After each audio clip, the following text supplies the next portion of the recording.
Hello there, back on track with Devil Inside today. Two new major developments. Harmonies arrived, and we'll have a good old chat about that. I've had a harmony level up this week, and new guitar solo, which is a bit wild, but I love it, so it's staying, and we'll figure out how to maybe tame it a little. Let's hear what the song sounds like.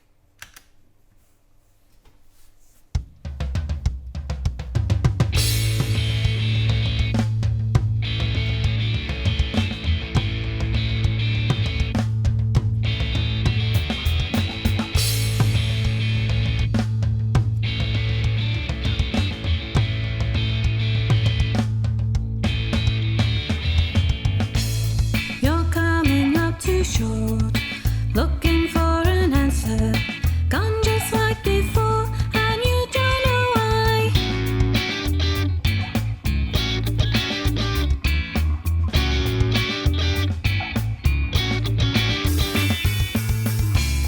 You're clutching onto straws, still you have to wonder how you found yourself in this web of lies.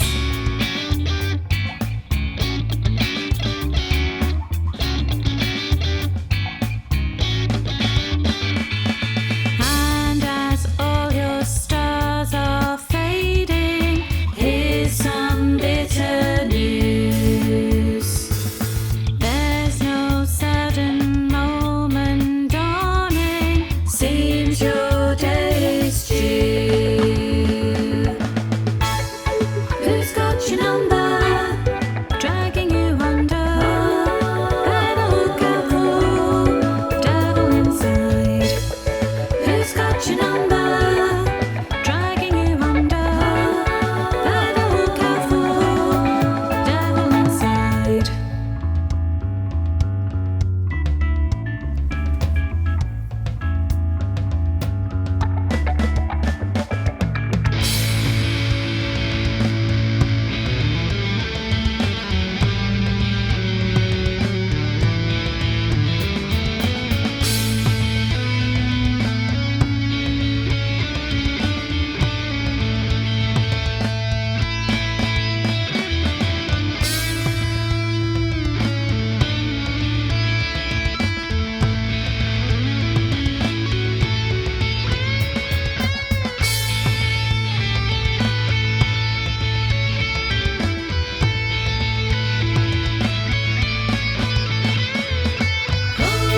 You're coming up too short, looking for an answer.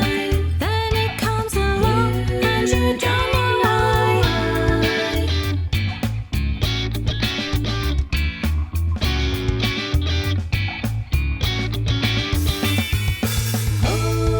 Such a simple thought, call it inspiration. Wonder where it was when you looked last time.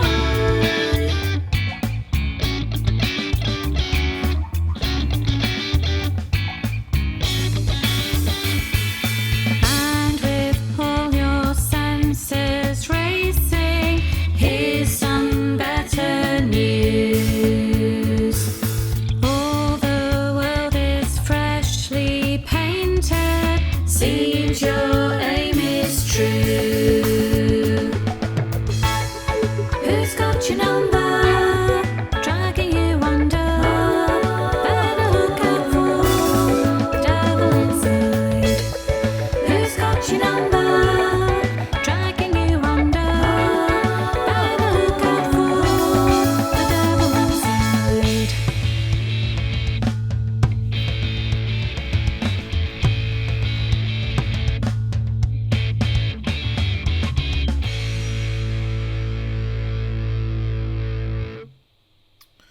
So the level up that I was speaking of is audio warp. All of my work so far on all vocals really, it's been 6 months really, best part of 6 months since I started One Man and His Songs, and it's all been about pitch correction and very little about timing correction. I've done very little audio warp work, feeling that that's the natural performance and I should leave well alone in terms of where the notes start and stop, and that's the kind of the artistic creativity. To an extent, that's correct, and you have to be careful not to make them absolutely savage. But there is something to be said with making everything start and stop at the same time. Who's got your number? Oh, Just sounds good. who's got your number? Oh, So it's all been done by eye, but this is the first time I've actually done this, and I'm kind of consigning myself forever to have to do this. It's just got to be done. It is better. It is the way. It's the future. So if I pick one of these that has had audio warp applied to it and have a look, you can see these yellow bars are the ones that I've inserted. But basically you pick where the event end is going to be and you make them all the same. oh, oh, oh. So every one of those harmonies ends around 44.4. You know, that's where it starts tailing off, and maintaining this little bit of individuality. There's always a difference of shape to the tail, so you don't have to worry about them all being, you know, clinical. And similarly with the, you know, the expressive breath as they come in, it's just got to be in the ballpark, and I'm doing that with my ear. So when I'm actually warping these things, I've got the rest of the harmonies in the background and I'm listening to them all simultaneously. I'll actually start with nothing, just the main vocal, and then bring each one in one at a time and warp them to the main vocal. I'm going to do a separate building blocks episode on audio warp, because now that I've discovered how awesome this is and how much it improves the sound, I'm going to have to do it on every song now. This is it forever, and it's kind of added 30 to 40% onto the processing time every time I do any live work like this now, but it's worth it. It just sounds that good. And I'll apply this to guitar and bass and anything that's live that is double tracked, or, you know, that I want to be pretty tight. Then I'm becoming increasingly happy with the idea of just twiddling to taste. Use your ears. You know, you can't do it visually, you've got to use your ears. And you can see here, you know, we've got 4 warp points, and it's just a massive improvement. So really, really happy with that. I think the harmonies sound great. At the moment, it goes without saying, they're way too loud. You know, they're drowning out the main vocal. I'm not worried about that at all. We're still in construction mode here, so I'm perfectly happy to play you the song back like badly mixed from the perspective of where the hell is the main vocal. That's not the point. The guitar solo was great fun. Yet another, I don't need to say it anymore, do I? You know, this is a sketchbooking solo, so multiple sessions of jamming around and piece together this solo, which I then relearn, playing fluently, and it was kind of a pretty instant thing. I actually did it in one session. There were 4 takes, takes 1 and 2. This is take 1, this is take 2. I don't think I kept the others. No, I didn't. But yeah, they are unprocessed, really, just more or less exactly as played.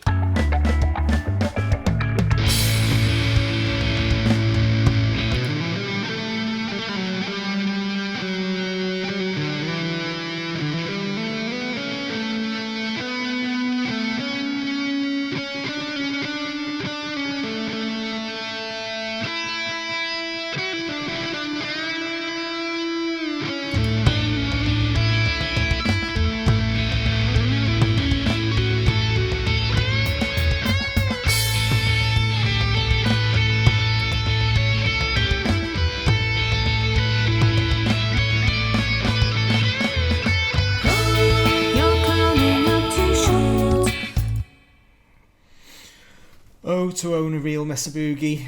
Aren't they fantastic sounds? I mean, it's pretty goddamn good.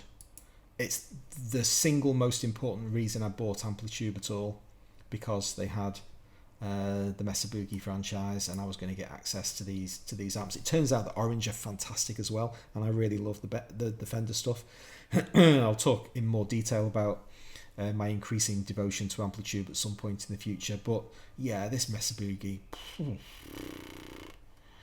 super nice, really creamy.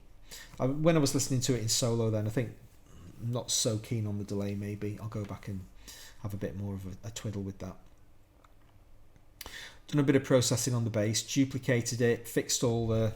There weren't many sample clicks, there weren't many imperfections in the playing. I was pretty happy with the quality of the bass as played, but what faults there were, I fixed. A couple of very minor timing issues, which I've also corrected, and then I've duplicated it and I've done the low-high thing. So we have EQs. That's the low one, isn't it?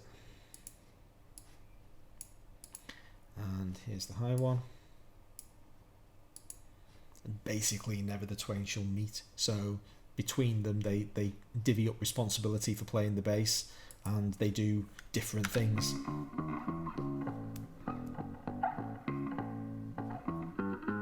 So I'm actually deliberately accentuating the kind of finger clicks and pops of the string. And over here it's just thudding dullness.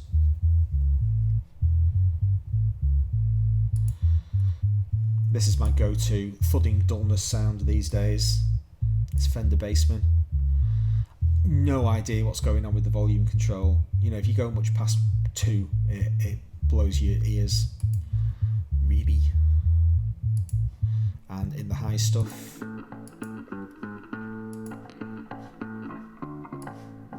it's a Fender Jazz Amp 120 because it sounded the way I wanted it to sound. It's not a bass amp at all. Don't care.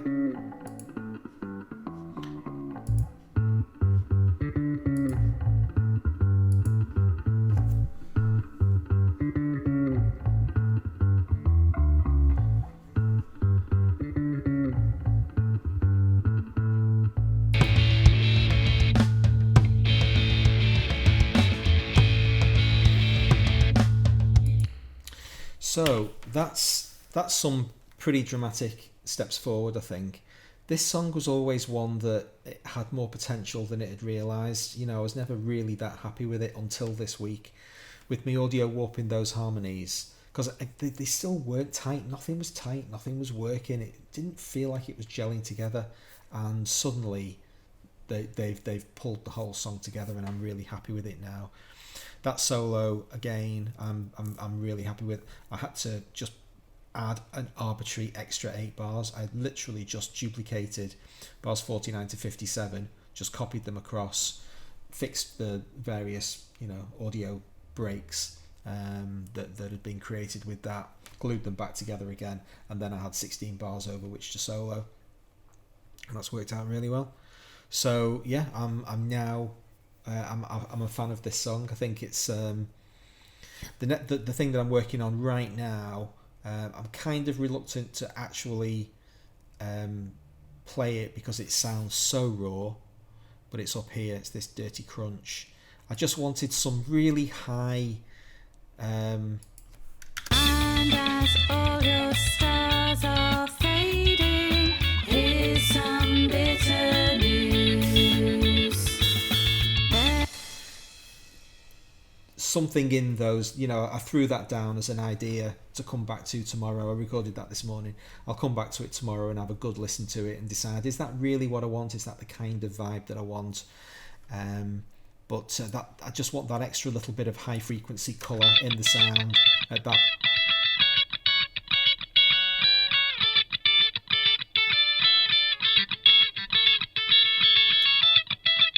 Yeah, I can do better than that.